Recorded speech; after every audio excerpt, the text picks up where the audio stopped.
Queremos darle la bienvenida al arquitecto Elmer Mengíbar, especialista en comunicación y productos de conocimiento del PNUD Infosegura. Buenas tardes, Elmer. Hola, Metsi. Hola a todos y todas las que estén ahí del otro lado escuchando esta charla. Bueno, antes de iniciar la entrevista, quiero presentarles a Elmer Mengíbar. Él forma parte del equipo regional del proyecto PNUD Infosegura desde diciembre de 2016 y se desempeña como especialista en comunicación estratégica y productos de conocimiento. Lidera la estrategia de posicionamiento de la marca del proyecto y sus productos frente a los públicos de interés. Trabaja introduciendo nuevas metodologías y herramientas para la visualización de datos. Apoya en los procesos de innovación y diseño de productos de conocimiento, campañas y herramientas digitales para fortalecer las capacidades de las instituciones para la gestión de información en seguridad ciudadana. Elmer, primero quisiera que nos comentaras en qué consiste el proyecto PNUD Infosegura y cómo la información que ustedes producen es de utilidad en el ejercicio periodístico, por ejemplo.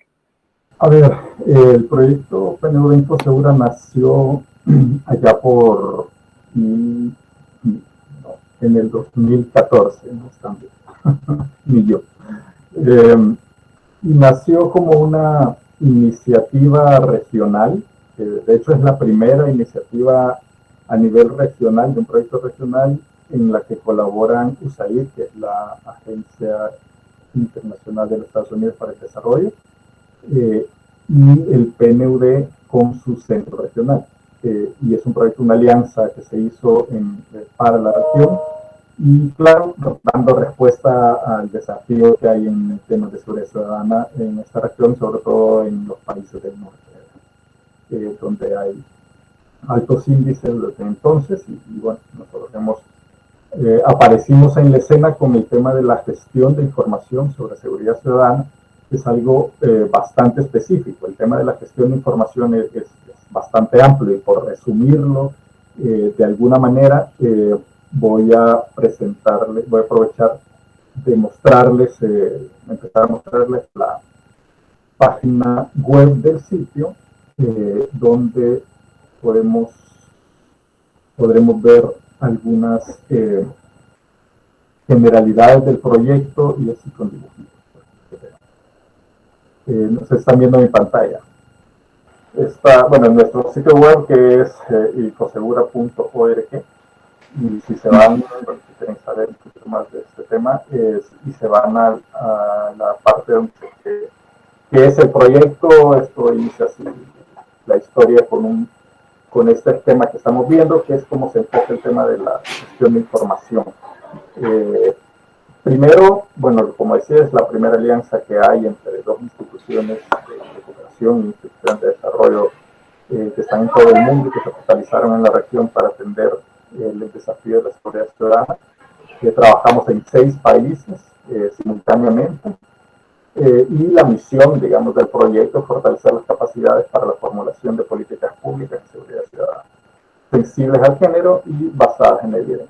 Ahí las palabras claves es políticas públicas, basadas en evidencia y, por supuesto, sensibles al género. Y esto lo destaco, que está en nuestro objetivo institucional, digamos, no es tema transversal como a veces se aborda en diferentes espacios. Y la gestión de información básicamente responde a estos 4 pasos, digamos, de la cadena de gestión, como le llamamos nosotros, que consiste en la producción, el análisis, el uso en política pública y la difusión de información, que son 4 grandes áreas en las que intervenimos y tratamos de trabajar en conjunto tanto con las oficinas de país del PNUD como con las instancias gubernamentales e institucionales responsables de la seguridad ciudadana en diferentes áreas, ¿no?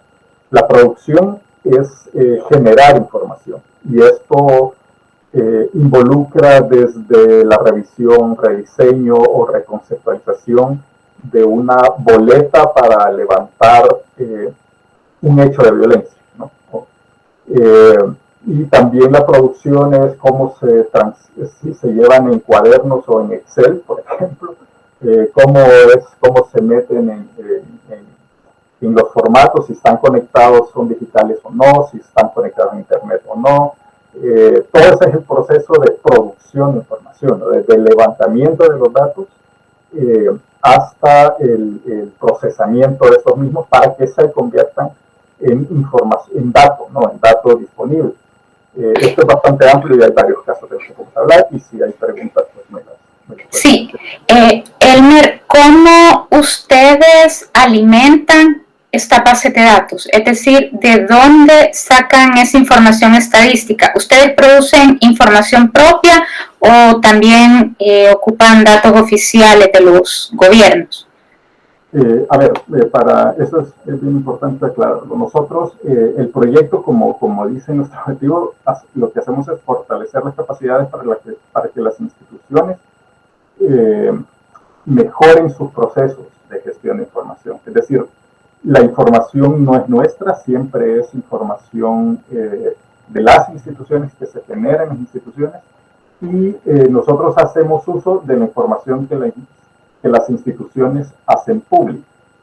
Y en este sentido, a ver, la producción de cada institución, y en cada país hay un historial diferente, es a partir de lo que se conocen como registros administrativos, ¿no? Que son los levantamientos y las estadísticas que lleva cada institución, la policía, la fiscalía, el Poder Judicial, medicina legal. Cada una de estas instituciones que están involucradas en la gestión de información de hechos de seguridad ciudadana tienen sus propios mecanismos, sus propios... y en el país sabemos que hay como cada uno lleva y reporta probablemente hechos o los mismos hechos, pero con enfoques diferentes. Es decir, el interés de la Fiscalía es más en el tema de cuando estos hechos se judicializan. Medicina legal lleva un proceso cuando no se sabe, no hay certeza de que haya sido judicializado o no. La policía recoge, es como la primera que aparece, la primera que levanta la información junto con medicina legal. Entonces son registros diferentes que reportan con objetivos diferentes. Entonces todos esos son como las fuentes de información que van a parar a las bases de datos de cada una de las instituciones en lógicas, digamos, que se han desarrollado a lo largo de la práctica, que han tenido basados en algún criterio técnico, que con el tiempo ha habido varios esfuerzos por homologar o por estandarizar procesos, y nosotros lo que tratamos de hacer es, en alianza con las instituciones a las que corresponden estas unidades, es fortalecer las capacidades en recursos humanos, por ejemplo, capacitando en ciertos criterios de trabajo, fortaleciendo también las capacidades tecnológicas, que eso es bien importante. Y hay otra cosa que es con la estandarización de la información. Nosotros, bueno, existe un documento que es aquí, a ver, lo voy a encontrar, pero aquí vamos a hacer una pausa. No te preocupes. Bueno, en lo que lo encontrás, te quiero preguntar también cómo, pues si tratan de homologar cifras, ¿verdad? Para que puedan ser, o estandarizar, como explicabas. Me imagino que es para que puedan ser comparables entre los países de la región. Sí, esto es importante porque, digamos, tanto con las países de la región, pero las comparaciones en este sentido a veces son complicadas, porque hay circunstancias institucionales de registro, son meramente técnicas a veces, que no permiten la comparación. O a veces la comparación sirve para algunas cosas, pero no sirve para otras cosas. Pero sobre todo la estandarización es para poder hacer más que comparación, un seguimiento comparado, que es diferente. Y es cuando se proporciona información para los índices de desarrollo humano, por ejemplo, o para otro tipo de indicadores internacionales donde existen rankings, donde se miden ciertos indicadores, el tema de los ODS, por ejemplo, la Agenda 2030 en el objetivo 16, que está dedicado a paz y justicia. Esto es relevante porque los objetivos de desarrollo sostenible, ODS, tienen indicadores y tienen metas muy puntuales referidas a indicadores administrativos. Entonces, una parte de los esfuerzos es generar esa estandarización que permita cumplir con el estándar de estos indicadores. Entonces, en ese sentido cumple, digamos, parte de la asistencia que nosotros le damos al gobierno, poder estar como alineados a la Agenda 2030 desde ese punto de vista. Entonces, como te digo, las fuentes son varias. La idea o el trabajo, el objetivo es que cada institución mejore sus procesos de manera que la información pueda ser más precisa, más confiable, que pueda ser más confiable estadísticamente, ¿no? Y eso le da otro tipo de confiabilidad también. Pero también que tenga como más pertinencia, y esto me refiero más a la efectividad y la eficiencia de la información, es decir, que la información se tenga disponible cuando se necesita. Y esto en tiempos hemos sido testigos de cómo ha mejorado la periodicidad en la que se actualizan estos datos, ¿no? O sea, cuando son datos validados, porque también esto se complejiza, en la medida que uno va buceando se complejiza el hecho, porque hay instituciones, la Policía Nacional, por ejemplo, reporta a diario, ¿no? El tema de homicidios, que cuando hablamos de seguridad ciudadana es lo primero en que pensamos, porque es, por supuesto, el hecho más contundente, ¿no?, de atentado contra la seguridad ciudadana. Sin embargo, hay otros, una gama bastante extensa de hechos que no se reportan con tanta velocidad, pero que ya se están reportando con mucha más velocidad que hace 3 o 4 años, ¿no? Y esto es parte de la producción. Y esa es información que en el caso de El Salvador está disponible en varios sitios. El principal creo que es la unidad de acceso a la información de la Policía Nacional Civil, que tiene un portal de transparencia donde se suben periódicamente la suma de hechos, ¿no? De hechos en diferentes áreas, no solo homicidios, sino robos y otras hechos que lo van actualizando constantemente. Voy a aprovechar y les muestro el sitio porque esto es de utilidad, supongo que varios lo habrán utilizado. La dirección es transparencia.pnc.gov.sb y acá hay una cosa, bueno, el portal de transparencia, lo primero que anuncia es un analizador avanzado que está pensado pues para todo el mundo, pero principalmente creo que para periodistas.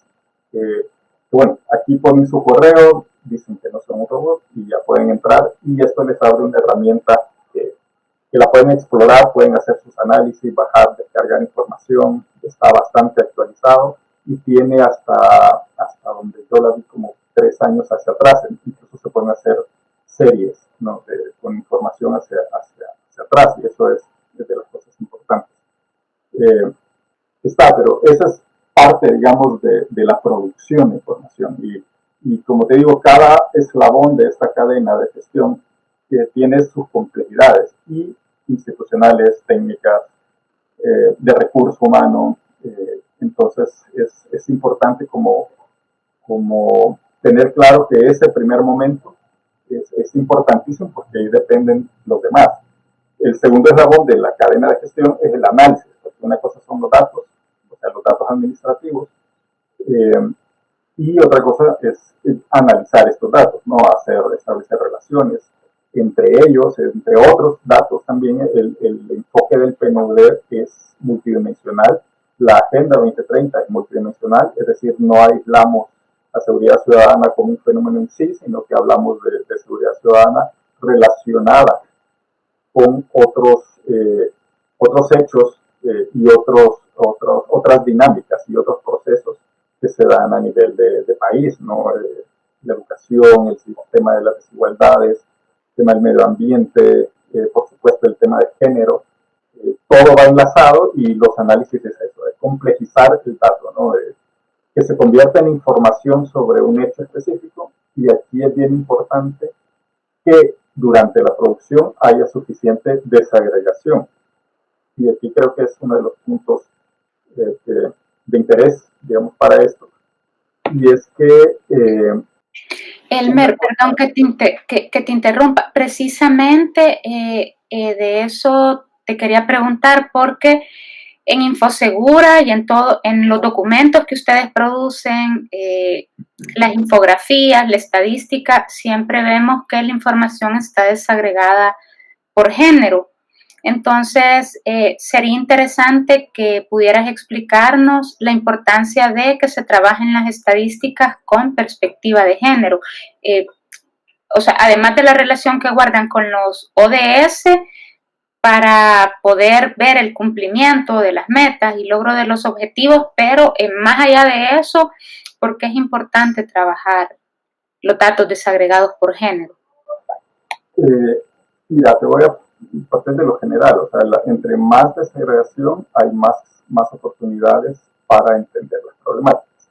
Y cuando hablamos de desagregación, hablamos de todos los detalles, en palabras comunes, relacionadas a un hecho, es decir, el dónde, el cuándo, el quién. En el quién es bien importante porque el quién es bien complejo, es si es hombre, si es mujer, cuántos años tenía, dónde vivía, y hay un montón de información administrativa que se puede sacar del DUI, por ejemplo, y otra de observación, ¿no? O sea, de lo que va. Y toda esa información tiene relación con esto, y destacar bueno, el sexo obviamente es importante para tener como la estadística mínima, ¿no? Y poder desagregar cuántos hombres, cuántas mujeres en cada hecho. Pero también es importante, por ejemplo, el espacio, categorizar, por ponerte un ejemplo, el espacio en que se dieron los hechos. Cuando son hechos de violencia o hechos de un homicidio, específicamente, en el caso desde la perspectiva, digamos, de género, es bien relevante decir si hablamos de espacio público o espacio privado, por ejemplo, porque esa es la información que se agrega al contenido. Elmer, ¿y podrías irnos mostrando en el sitio de Infosegura? Porque recuerdo que ustedes tienen unas infografías bien completas, precisamente, que permiten identificar esta información que nos estás explicando ahorita, ¿verdad? Que comentan cómo los espacios públicos afectan de manera distinta. Voy a aprovechar para mostrarte cómo funciona nuestro sitio. El sitio, bueno, tiene un encabezado y aquí en cada uno de estos son botoncitos donde pueden entrar a explorar lo que pasa en cada país. Y lo que se encuentran son análisis. Voy a empezar.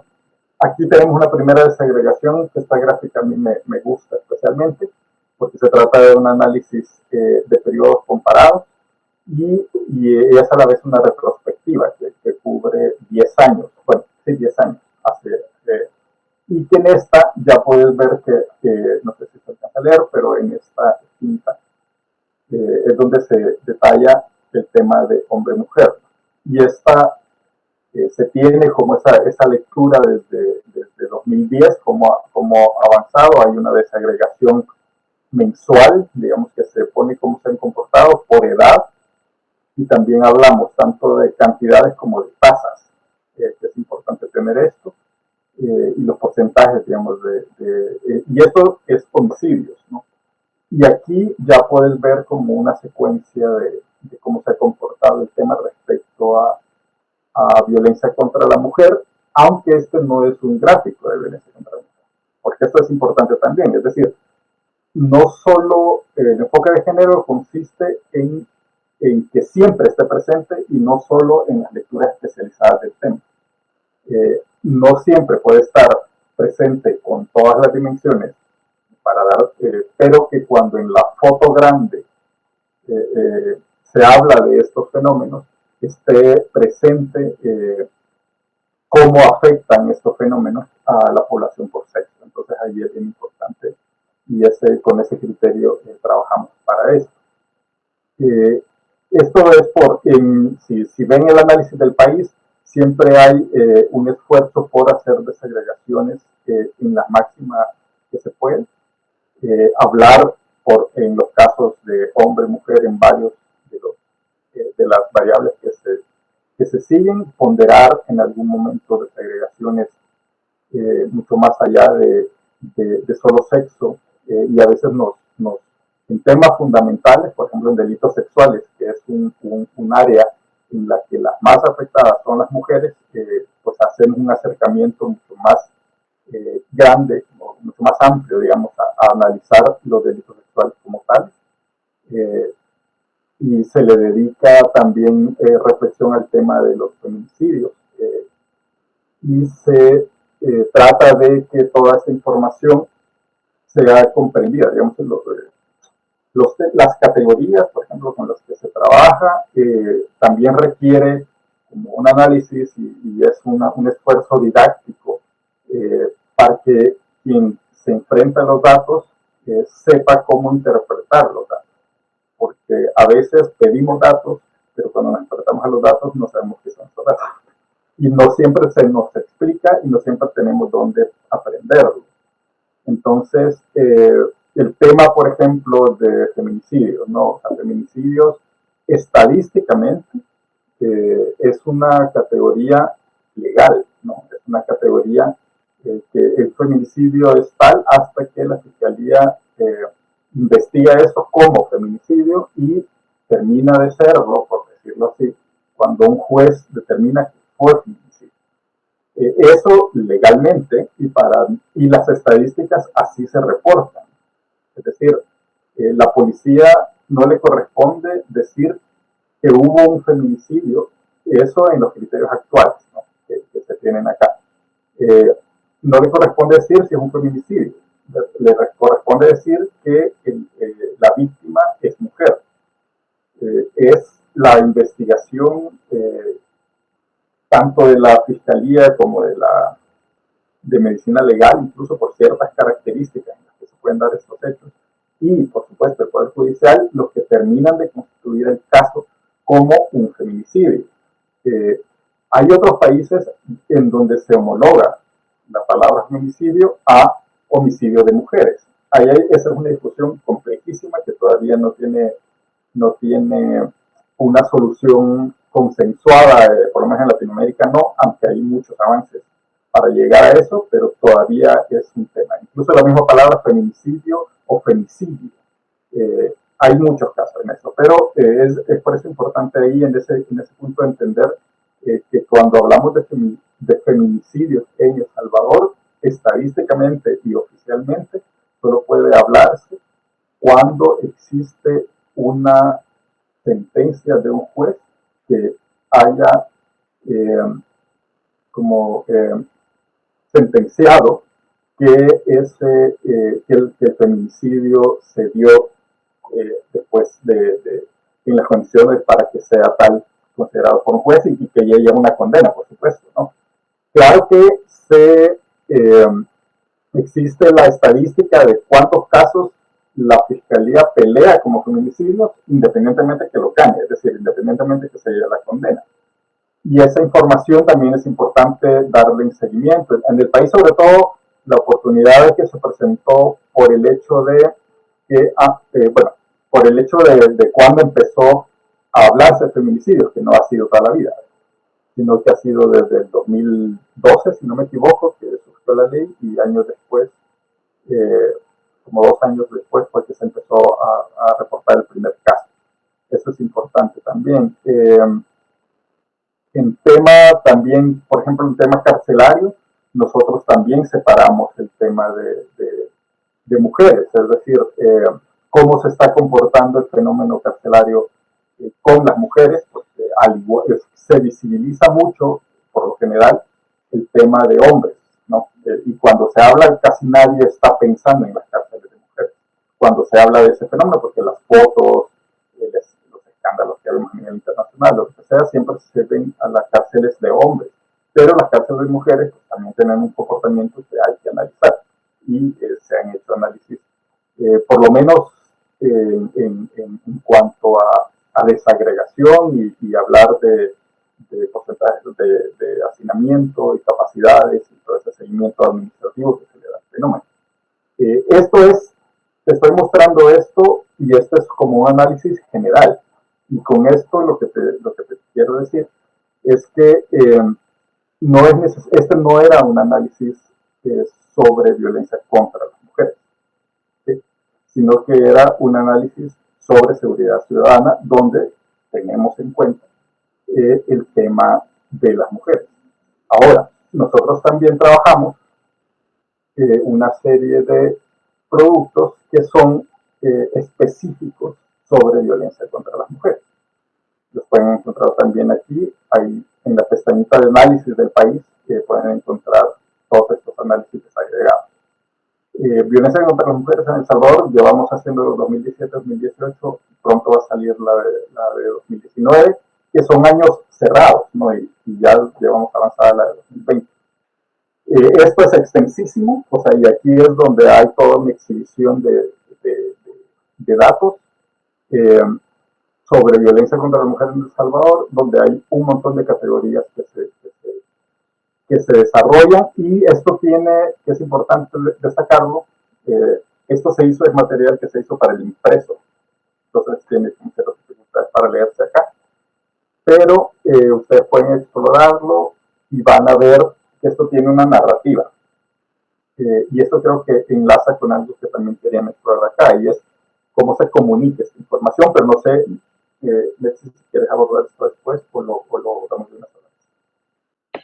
Pues yo creo que lo podemos ir abordando de una vez para que tenga también más lógica en cómo lo vas presentando, ¿verdad? Ok, perfecto. Entonces voy a descargar esto y lo vamos a ver en el Acrobat porque va a ser más fácil para leerlo. O sea, nosotros hay una cosa, cuando se habla de los datos en general, no solo de los datos a nivel administrativo, sino que también estamos hablando de datos que tienen que expresarse de una manera bastante específica. Esto es violencia, como dice acá. Voy a empezar a ver, este es un tríptico, entonces en teoría se dobla en 3 partes. Se lo voy a ir mostrando cómo se debería de ir leyendo y así lo ven mejor.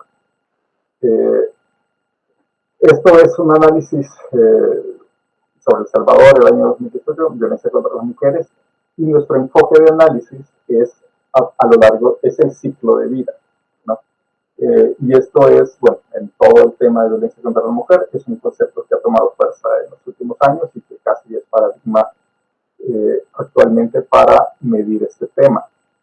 Lo primero, digamos, a la hora de enfrentarte a cualquier dato, cuando reportas y haces análisis de datos y te interesa comunicar, lo primero y lo más importante es extraer de los datos mensajes, ¿no? O sea, los datos no solo son números, los datos son mensajes que cuando los pones en un contexto te cuentan algo.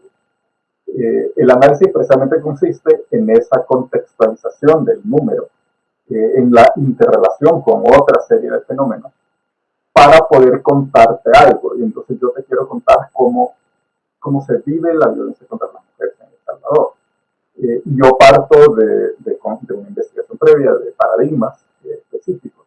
Y nosotros empezamos precisamente, estas infografías son especialmente didácticas porque hay muy poca práctica en la región en este tipo de información. Entonces estas infografías empiezan con unas consideraciones preliminares donde se desarrollan conceptos y abordajes de análisis. ¿Esto por qué? Porque nosotros, todos nuestros productos, nuestra finalidad, sí, es la finalidad última de todo lo que hacemos, es que sea útil. Y que sea útil en la máxima instancia de utilidad para un país, es decir, en la política pública. Y para que sean útiles en la política pública, tienen que entender lo que toman las decisiones. Y esto es así, ¿no? O sea, hay que sustentar en un tema como este, con toda la información disponible y práctica, ¿no? Y aquí empezamos nosotros a definirle cosas que puede parecer muy obvio, y ojalá que para todo el mundo sea muy obvio, porque eso quiere decir que ya lo dominan. Pero si no, sí nos sirve para establecer desde dónde hablamos y a quién nos apelamos. Empezamos con una definiendo qué es la violencia contra las mujeres, y la definición se basa en la Convención de Belém do Pará. Y esto es importante porque es la Convención Internacional para Prevenir, Sancionar y Erradicar la Violencia contra las Mujeres, y esta es una convención a la que pertenece El Salvador. Entonces está esta definición acá porque es pertinente, digamos, El Salvador. Luego, la definición que hay como de continuum de la violencia, que para nosotros es súper relevante porque es nuestro enfoque de análisis, pero es un análisis bastante complejo. Entonces, tratamos de ser muy didácticos en ese aspecto para que quien quiera que lea esto, incluso periodistas, porque esto es bien importante, que el periodista entienda para que pueda explicar después, ¿no? Entonces, aquí hay una definición del continuum de la violencia, y que es la manera en que la violencia afecta a una mujer a lo largo de su vida. Y aquí hablamos de violencias en plural, ¿no? Porque son varias violencias y eso es una de las cosas más diferentes. En el continuum también se ve un enfoque de seguridad y de derechos humanos, de seguridad ciudadana y de derechos humanos. Todas estas cosas pueden parecer obvias, pero digamos, hablar que la violencia contra las mujeres es un problema de seguridad ciudadana y derechos humanos puede parecer una obviedad, pero a nivel de políticas públicas no siempre esto se está abordando como en estos términos, en los términos de seguridad ciudadana. Uno de los ideales, digamos, que tanto nosotros como el clúster de género del PNUD a nivel latinoamericano se impulsa, es que así como el indicador de la tasa de homicidios sirve para ponderar la seguridad ciudadana en un país, también lo sea la tasa de violencia sexual. Porque son dos tipos de violencia, una es letal, obviamente, pero la otra es consuetudinaria, es simultánea y afecta de muchas maneras la calidad de vida de las mujeres, que son más de la mitad de la población. Entonces, bajo esa lógica, se trata de enmarcar la importancia y la lectura de ese dato específicamente. Luego, bueno, se hacen una serie de reflexiones porque es urgente generar evidencia robusta sobre violencia contra las mujeres. Luego pueden ver esto, yo les paso todos los links. Las brechas que se han identificado y que se mantienen en el país, que son importantes mantener en cuenta. Y luego empezamos como a contarte la historia, ¿no? A contarte la historia primero a partir del tema de la violencia feminicida, una definición que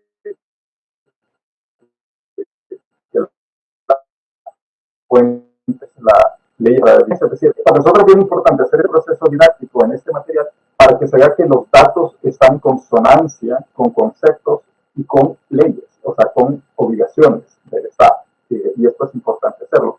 Voy a hacer un zoom out, porque en esta parte, en esta infografía, recuérdense que es un tríptico, entonces este cintillo que ven en la parte superior también es una evolución del marco normativo que ha habido desde 1981 hasta 1918, es decir, todas las leyes, acciones que han ido apareciendo y avances, digamos, en el sentido que sí los hay, sí hay avances a nivel por lo menos legislativo, es bueno que se tengan en cuenta, creo que son marcos bien importantes también para entender el conjunto de la información, y ahí lo pueden ver esto, ¿no? De cómo los gobiernos han hecho esfuerzos en este nivel para tener eso, ¿no? Y luego, bueno, vamos estableciendo, y de lo primero que hablamos, o lo primero en lo que reparamos, siempre con este afán didáctico, es hablar de precisamente las tasas, ¿no? Las tasas de muertes violentas. Esta es otra cosa, este es otro recurso didáctico que no dejaba de ser un poco, no digo polémico, causar extrañeza, porque nosotros empezamos a hablar de muertes violentas y no de homicidios. Un poco adhiriéndonos a la lógica de que homicidios por la raíz etimológica se remite a hombres y femicidio a mujeres. Entonces, hablar de muertes violentas considerábamos que era un término más neutro, por decirlo así, y que abarcaba a las dos. Entonces, poder diferenciar cuando hablamos de tasas de muertes violentas y nos ayudaba a no confundir con feminicidios. Y esto por tema estrictamente del reporte estadístico que hacen las instituciones. instituciones, porque esto lo vamos a las instituciones, pero para las instituciones feminicidio es lo que dicen sus leyes y sus procesos. Entonces, si nosotros vamos a llamarle feminicidio a algo que no es lo que corresponde a los procesos, vamos a crear confusión. Y esto es muy importante que quede claro, ¿no? Entonces, usamos el tema de muertes violentas. Y bueno, la tasa para el caso, esta es la tasa de Latinoamérica, un análisis general con la idea de que se vea. Y luego hay una comparación de hombres y mujeres. Esta es una comparación que a veces es complicada de hacer porque es como la conclusión que se esgrime casi siempre, ¿ves? Son más los hombres cuando se lee el dato así en frío. Y luego hay, pero luego, digamos... Perdón que te interrumpa, pero esto solo me recuerda a una entrevista de la Unidad 2 en la que la licenciada Silvia Juárez de Ormuza explica precisamente cuál es la lectura que se debe de hacer de los feminicidios más allá de una estadística, ¿verdad? Sino lo que implica llegar al culmen de la violencia basada en género contra la mujer, es decir, todos los tipos los tipos de violencia o la escalada de violencia que llevaron al feminicidio. Y me llamaba la atención eso que decís, porque precisamente lo vimos en la unidad 2 y guarda relación a cómo ir viendo la lógica del enlace de estos temas, además en las unidades. Luego también las desagregaciones, como decía, estamos hablando de homicidios que afectan a las mujeres, y ya al separarlos en el área rural y urbana, vemos que cómo se ha ido traslapando, ¿no? En el 2010, el 56% de las muertes violentas de mujeres se daban en el área urbana, y ahora es completamente al revés. O sea, ahora es el 56 el que se da en el área rural. Esto lo que es una pregunta, ¿no? O sea, ¿qué pasó? ¿Qué está pasando ahí? Y son datos como que nos ayudan a ir analizando estos hechos y vistos desde más cerca, ¿no? Luego vemos el porcentaje, que estos son otras lecturas estadísticas que se pueden hacer de los mismos datos, en el porcentaje de muertes violentas por sexo, no sé, cuando se separa hombres y mujeres, y cuando se habla del espacio público y del espacio privado. La parte gris es cuando estos hechos se dan en el espacio privado. Y si vemos que en el caso de las mujeres se da una evidente mayoría, digamos, o sea, no mayoría del 100%, pero son más. Estas son preguntas, ¿por qué a las mujeres las matan más en el espacio privado? Y esto nos puede llevar a varias deducciones, ¿no? Que seguramente estamos pensando. Luego, por las edades, o sea, las mujeres, por los porcentajes, las mujeres más afectadas por el homicidio están entre 18 y 24, y si sumamos rangos entre 18 y 30, se acumulan entre 18 y 40, se acumula más del 60%.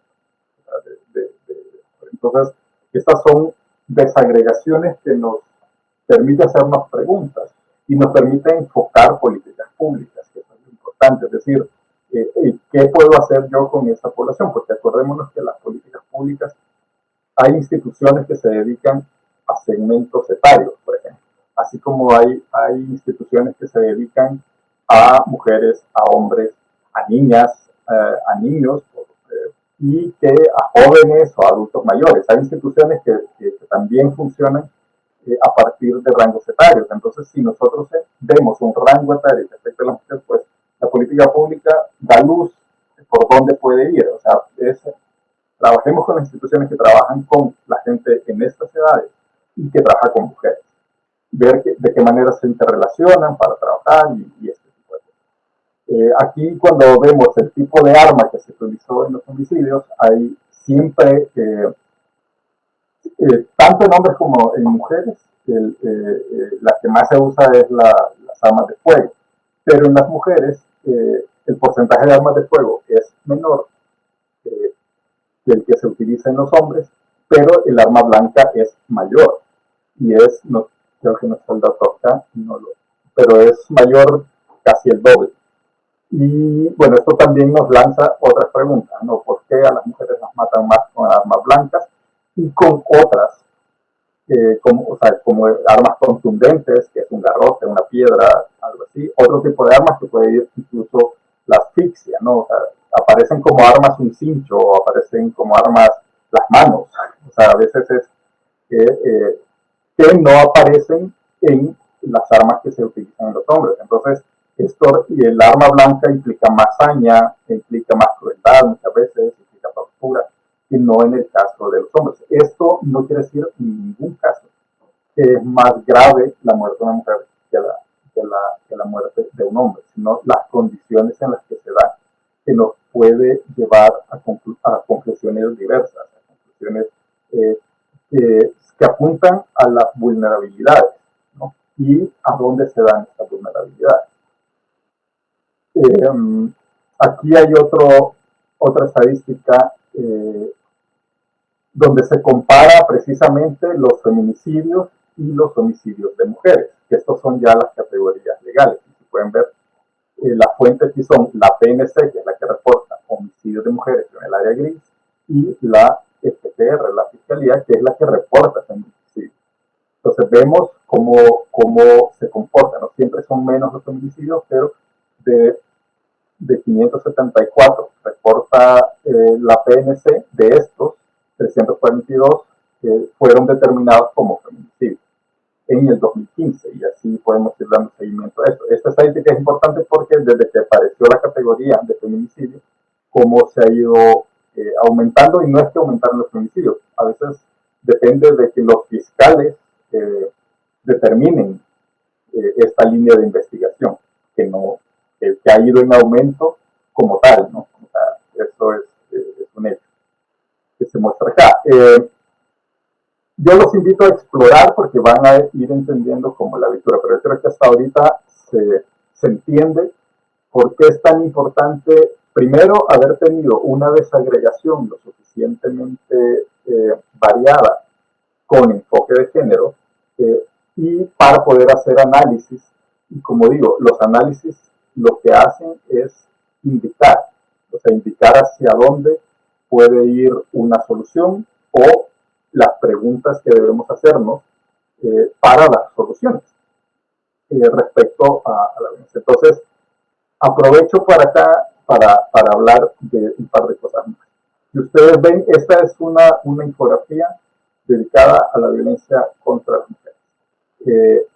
Nosotros tratamos de varias estrategias de comunicación a la hora de plantear esta información. Aprovechando que nos estás presentando estas estadísticas de violencia contra las mujeres a lo largo del ciclo de vida, a mí me llama la atención la línea gráfica que han empleado. Me da la impresión, y ahí viene la pregunta, que guarda relación con la línea gráfica del proyecto, pero también creo que la intención puede ser que ustedes buscan no reforzar roles y estereotipos basados en género a la hora de estar visualizando estas estadísticas, porque usualmente uno cuando va a visualizar estos datos suele caer en el error de ocupar íconos, porque dice así es más fácil que lo entiendan, íconos que nos llevan a identificar hombre o mujer, pero también automáticamente vamos a los colores, a utilizar el azul o el celeste y el rosado. Entonces veo que en toda esta presentación estadística no se están ocupando estos colores con los que universalmente solemos asociar la genitalidad de las personas. Entonces, me gustaría que nos hablara de esto. Mira, estas son discusiones vigentes en todos lados donde abordas esto. Y en este sentido nosotros tomamos decisiones, ¿no? O sea, decisiones acorde de donde se hace. O sea, Naciones Unidas y el PNUD en particular tiene políticas respecto a estas cosas. Y nosotros tratamos de ajustarnos a ellas con nuestras propias reflexiones y nuestros propios aportes, porque también es cierto que el tratamiento de la gestión de información en violencia contra las mujeres se ha tratado de una manera bastante genérica. Y eso no es que se trate mal, pero se ha tratado como se trata en los demás, o se trata desde un punto de vista más activista. Y activista no lo digo como negativo, sino lo digo como tratando de meter otras lecturas a lo que yo estoy viendo. Y nosotros tratamos de que los mensajes que nosotros vemos salgan de los datos. O sea, puede ser que hasta resulte frío, pero se trata de que se aborde este fenómeno en iguales condiciones en las que se abordan los demás hechos de violencia contra la mujer. Entonces, nosotros, pues, como una decisión institucional y del proyecto, primero, no usar como colores el morado, a ser directo, que es el con el que se identifica, por lo menos en los productos, por varias. La razón principal es que no se identifique esto como un análisis, ¿cómo decirlo?, como un análisis especial, sino que es un análisis de seguridad ciudadana, ¿sí? Que está enmarcado no dentro de una campaña de violencia contra las mujeres, que cuando nos toca hacer campañas las hacemos y usamos los colores de usar, pero en este caso estamos usando como los colores de marca que nosotros tenemos, para este caso de El Salvador, porque reflejan como más el dato, dan el dato lo más desnudo posible, sin condicionar, sin provocar, fortalecer estereotipos de ningún tipo. Y vale decir una cosa, que hay mucha gente que cuando ve el morado piensa que tú le estás cargando el mensaje. No lo digo de todos, hay mucha gente que no le importa y hay gente que lo ve bien, pero hay quien puede rechazarte el mensaje solo porque es morado, porque si no está alineado al activismo feminista y al contrario, está en el otro lado, va a rechazarlo, y ese no es el punto, ¿verdad? Sino que tratar de que esto sea consumido por la mayoría de gente que consumir. Ese es un criterio, digamos, que quizás es el más superficial y probablemente sea como ha sido parte como de nuestras decisiones, que en ningún momento pretende ser un estándar para otras instituciones. Y otra cosa que sí lo vimos y que además esto es interesante porque ha surgido en discusiones abiertas con la gente con la que capacitamos y con la que trabajamos. Y es precisamente lo que tú decías, el uso de los íconos.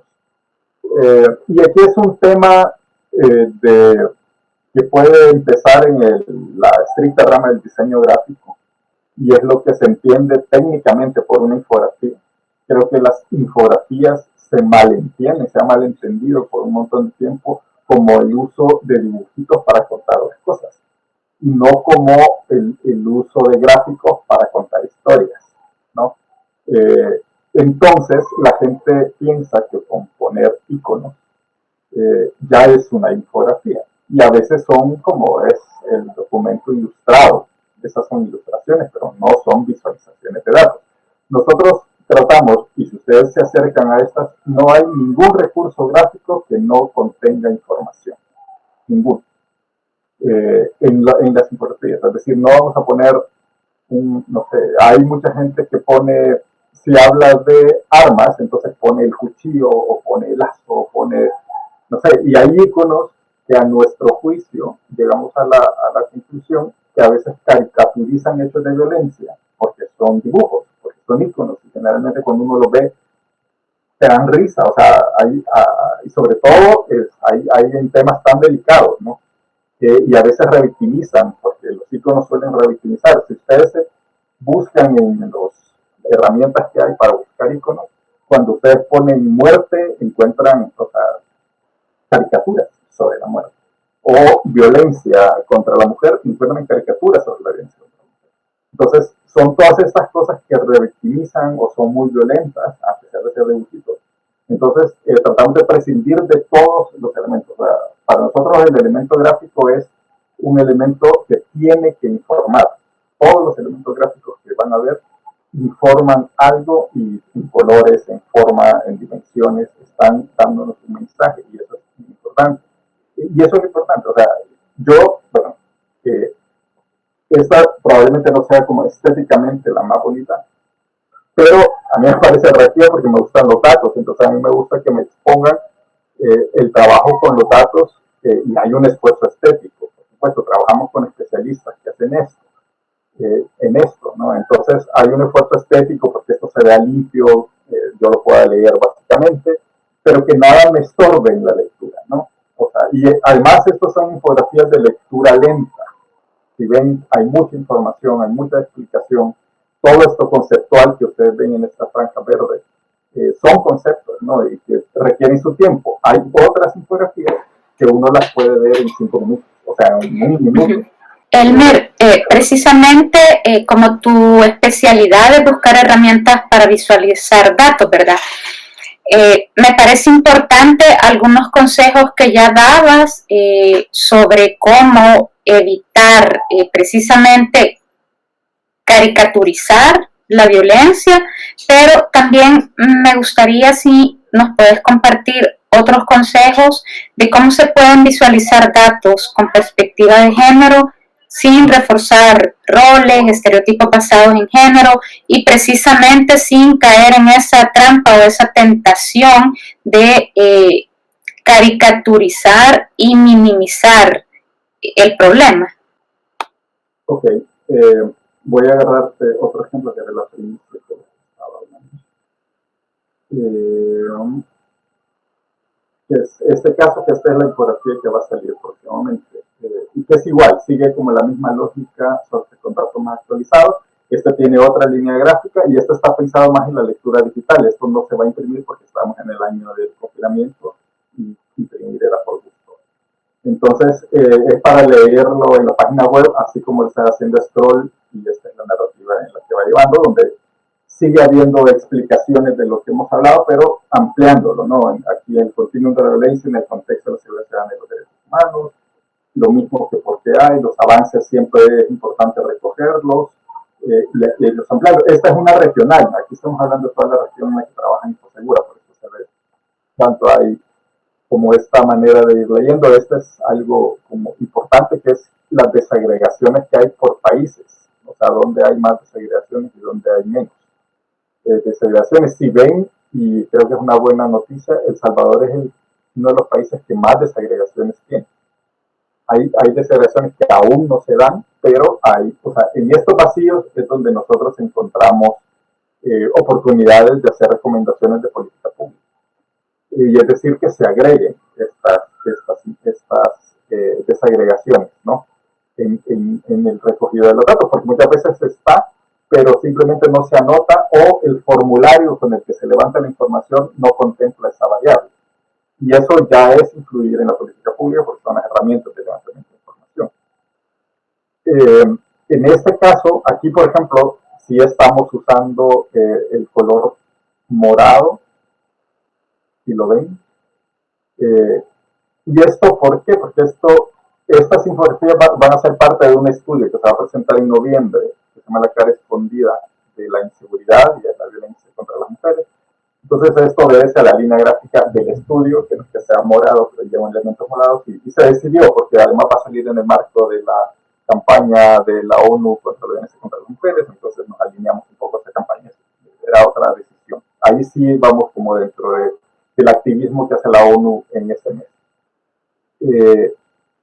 Y hemos tenido como siempre conservando la limpieza de la información, tratando de ser didácticos con lo que estamos contando. Siempre insistimos, aunque ya lo contamos la vez pasada, volvemos a explicar los conceptos. Cuando se pueden, se actualizan. Las leyes también en los países van surgiendo y aportan cosas. Aquí aportamos, por ejemplo, el hecho de personas desaparecidas, que era un dato que no se tenía, la desagregación por hombres y mujeres. Ahora existe, no en todos los países, y aquí solo están de los países en los que hay.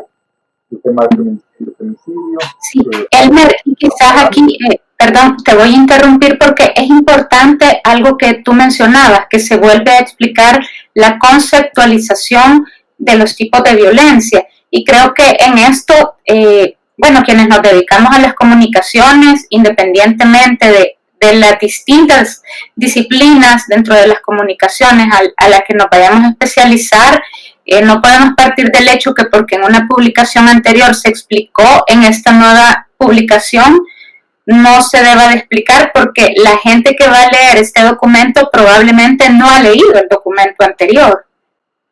Esa es nuestra lógica precisamente, y que además insistir en estos temas, o sea, en el tema, en algo como esto, creo que vale la pena insistir y redundar para cuando es el espacio, ¿no? Estas infografías, como digo, estos son productos de lectura lenta, es decir, que la gente les va a dedicar, que quiere aprender, esto es bien claro, este es un producto para el que quiera aprender sobre violencia contra las mujeres y las niñas. Porque aquí va a encontrar los conceptos, va a encontrar conceptos universales, o sea, de las convenciones de la ONU, de las leyes de los países, y este cruce de información. En con los otros, el punto común es que tampoco van a encontrar iconos, van a encontrar gráficas, estadísticas, que no son alegóricas. Hay dos tipos de gráficas, ¿no? Como las referenciales y las visualizaciones directas, que son estas, y las alegóricas, ¿no?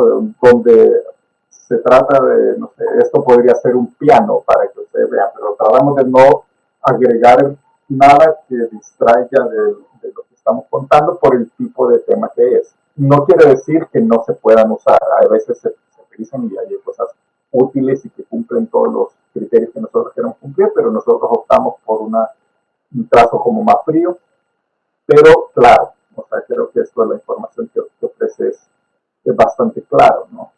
Entonces, otra serie de tips, bueno, el uso de los iconos también es importante, el uso de las escalas, por ejemplo, a la hora de diseñar. Es bien importante mantener la comparabilidad visual y sobre todo tratar de que los gráficos no mientan. Eso es súper importante porque eso ayuda a que confíen en los gráficos y confíen en la institución, porque a veces de buena o de mala fe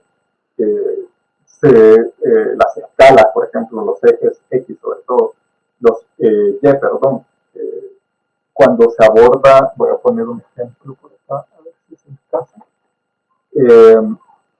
que a veces por hacer más visibles fenómenos, sabemos que los homicidios de mujeres son menores que los de hombres, pero no por eso yo lo voy a comparar en una misma escala, o sea, tengo que reflejarlo como es, y lo que tengo que hacer es explicar el fenómeno en su dimensión más justa. Por ejemplo, acá estamos viendo, este gráfico me dice que el 87% de las muertes son hombres, y que voy a usar el adjetivo, solo el 13%, que es la lectura que generalmente se hace, son mujeres, son menos, ok. La estadística es así, o sea, pero yo lo que hago es mostrar al lado cómo se comportan los delitos sexuales. Y en los delitos sexuales, si ven gráficamente, me da una información de golpe, ¿no? Se invierte prácticamente las proporciones. Y con la salvedad que los delitos sexuales, las muertes violentas se reportan, o sea, por persona. Se va a oír raro esto que voy a decir, pero a las personas nos pueden matar una sola vez. En cambio, en los delitos sexuales nos pueden afectar muchas veces durante nuestra vida en diferentes momentos. Entonces, es otra lectura de los fenómenos, pero es un fenómeno que es el 91% de las mujeres las que son afectadas por este fenómeno, o sea, por esta violencia. Entonces, es como tratar de siempre ponderar nuestros mensajes gráficamente de una manera directa y sencilla, ¿no? Con los apoyos gráficos o de texto que se puedan tener. Estas infografías... Y de esto que explicaba, Elmer, perdón también que interrumpa, o sea, digamos, aquí hay una estadística pura, ¿verdad? Pero dentro de esas estadísticas uno puede investigar más todavía. Por ejemplo, en el caso de delitos sexuales, estadísticamente quienes cometen más delitos sexuales, es decir, las personas agresoras son hombres que violan a niñas, mujeres, adolescentes, jóvenes, y hombres que violan a niños también, a niños, adolescentes, jóvenes o incluso a otros hombres. Sí, también, o sea, claro, o sea, todos esos están definidos, digamos, en este registro, creo que es que es el caso de Guatemala, en esta gráfica de aquí al lado. Vemos hombres y mujeres con una diferencia de delitos, o sea, vemos que los delitos sexuales en las mujeres son muchísimos más que contra los hombres, pero los hay, ¿no? No son muchos, por el contrario, son muchísimos menos que los hombres, pero los hay. Y las desapariciones hay más en mujeres. O sea, esto te muestra cómo se reparte. Hay un gráfico súper interesante que para nosotros fue un gran hallazgo cuando lo metimos a análisis visual. Es este es el gráfico del continuum de la violencia. Porque aquí están separados como por los bloques por edad. Aquí es cuántos años tenía la víctima cuando le pasaron estas cosas. El morado es la violación, el gris es violencia intrafamiliar, el gris oscuro es persona desaparecida y el amarillo es homicidio. Este bloque de arriba son las mujeres y este bloque de abajo son los hombres. O sea, si vemos morado arriba, lo vemos. En los hombres es imperceptible a nivel visual. Entonces esto ya nos indica cómo se comporta esto a lo largo de las edades. También podemos ver que entre los 0 y los 24 años es cuando más violaciones hay de una vez. A los hombres, precisamente, es cuando son niños, ¿no? Y hay una elevada entre 18 y 24 años. Y aquí es lo que les decía de las escalas, que ambas gráficas tienen la escala de 3000, aunque en el caso de los hombres nunca llegan a 3000 y las mujeres llegan a 3000 por la proporción de violaciones que hay, pero se mantiene la misma escala vertical para que la comparación sea real y no mintamos con el dato para favorecer una cosa que otra. Pero este es el continuum de la violencia. O sea, esta es la estadística del continuum de la violencia, ver cómo afectan diferentes. Ven, la violencia intrafamiliar es la gris. O sea, y esto lo que sostiene es que la violencia afecta de manera diferente a hombres y a mujeres. Establecer eso. Y estos son los datos que lo establecen a nivel estadístico. Cada barrita y cada color es una investigación periodística. O sea, si lo quieres así. O sea, sí, y quizás también es bastante interesante tu explicación de cómo respetar las escalas para poder comparar, ¿verdad? Pero además también noto que hay un cuidado en estas gráficas para que con respecto a cómo en cada una de estas barras está rellenado de color esa cantidad, también existe una proporcionalidad, porque a veces también hay un pequeño descuido que puede ser por desconocimiento, ¿verdad? De no rellenar estos gráficos de pastel o estos gráficos de barras o estas diferentes, incluso hay gráficos de dispersión, ¿verdad? Pero que se tiene que poner en el punto exacto y que o sea, cómo está rellenada cada una de estas escalas, ¿verdad? Sí, tiene que ver, o sea, es proporcional realmente al dato, no es antojadizo, pues. Sí, esto es bien importante porque, a ver, todos nuestros gráficos, se originan en la estadística, es decir, son programas especiales, no es dibujo al tanteo, sino que muchos son extraídos del mismo Excel que te permite vectorizar para darle un tratamiento estético luego en Photoshop o en ¿cómo se llama? En Illustrator o en el programa donde trabajas vectores, pero todos son, o sea, toda es visualización. Exacto, ajá. Y me parece interesante eso que decís, que no es al tanteo, o sea, que hay que tener claro que no es al tanteo, sino que tienen que, en el tamaño en el que están representados y en esa escala, tienen que consignar los datos exactamente porque estamos hablando de datos cuantitativos. Sí, estamos hablando de vidas también, de personas, ¿no? Y hay que visibilizarlo. O sea, aquí te muestro el ejemplo. O sea, la exactitud te permite mostrar apenas esta barrita o apenas esta barrita del no dato, que es cuando no hay dato sobre las edades. Pero se ve. O sea, cuando ya te acercas se ve igual aquí, ¿no? O sea, es tratar de visibilizarlo porque sobre eso te permite. O sea, no es así que ya Quizás esto es como demasiado escrupuloso, a veces puede antojarse, pero ayuda a sustentar. Y nosotros recordemos... Pero quizás tenés razón en esto, en decir, vaya, es bastante escrupuloso porque precisamente como tú apuntalabas hace un momento, estamos hablando de personas. Exacto.